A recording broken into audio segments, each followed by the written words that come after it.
Educational qualification లేకుండా only Japanese language నేర్చుకుంటే ఏమైనా జాబ్స్ వస్తాయండి?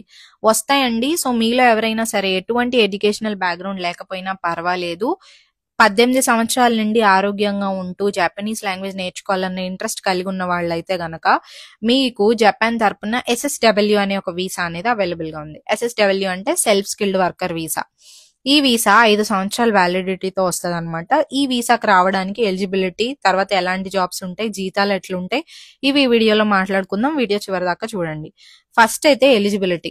దీనికి ఎలిజిబిలిటీ వచ్చేసి లాంగ్వేజ్ నేర్చుకోవాలి. లాంగ్వేజ్ నేర్చుకోవడానికి, జాపనీస్ లాంగ్వేజ్ నేర్చుకోవడానికి మొత్తం 5 లెవెల్స్ ఉంటాయి. అందులో 2 నేర్చుకోవాలి. ఎలా నేర్చుకోవాలి, ఏమేమి నేర్చుకోవాలి, ఇవన్నీ యూట్యూబ్‌లో ఆల్మోస్ట్ ఒక 10 వీడియోల దాకా పోస్ట్ చేశాను. మీరు వెళ్ళి చూడండి. ఏమైనా డౌట్స్ ఉంటే నన్ను అడగండి, నేను హెల్ప్ చేస్తాను. నెక్స్ట్‌ది వచ్చేసి ఏంటంటే ఫస్ట్ ఎలిజిబుల్ అవ్వాలి, లాంగ్వేజ్ నేర్చుకోవాలి. ఒక్కసారి మేము లాంగ్వేజ్ నేర్చుకున్నాం అక్క, మేము ఎగ్జామ్ క్లియర్ చేసాము అని అనుకుంటే జపాన్ ఎంబసీకి వెళ్ళండి, మన ఇండియాలో ఉంది. వెళ్ళి అక్కడ అడగండి.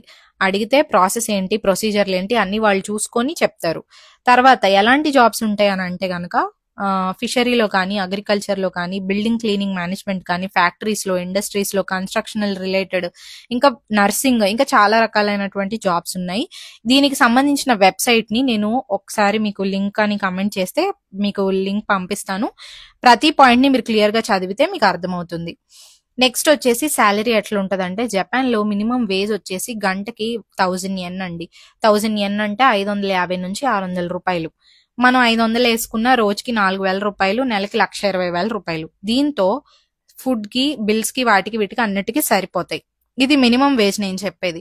మీరు ఎస్ఎస్‌డబ్ల్యూ వీసా ద్వారా మీకు కావాల్సిన ఫీల్డ్‌లో కావాల్సిన జాబ్ ఎత్తుకుంటే ఇంతకంటే ఎక్కువ జీతాలతో కూడా జాబ్స్ ఉంటాయి. మీరు చూసుకొని అప్లై చేసుకునే దాన్ని బట్టి ఉంటది. సో ఇదండి, సరిపోతుంది. శాలరీ గురించి మీరు టెన్షన్ పడాల్సిన అవసరం లేదు. చిన్నగా మీరు లాంగ్వేజ్ ఇంకా లెవెల్స్ నేర్చుకుంటూ ఇంప్రూవ్ అయితే ఇంకా పెద్ద పెద్ద జాబ్స్ కూడా చేసుకోవడానికి అవకాశం ఉంటుంది. ఈ వీసాతో ఒక డ్రాబ్యాక్ ఏంటంటే మీరు పేరెంట్స్ని అయితే తెచ్చుకోలేరు, అలో చేయడు. మీరు ఒక్కరే రావాల్సి ఉంటుంది, మీరు ఇక్కడ చేసుకోవాల్సి ఉంటుంది.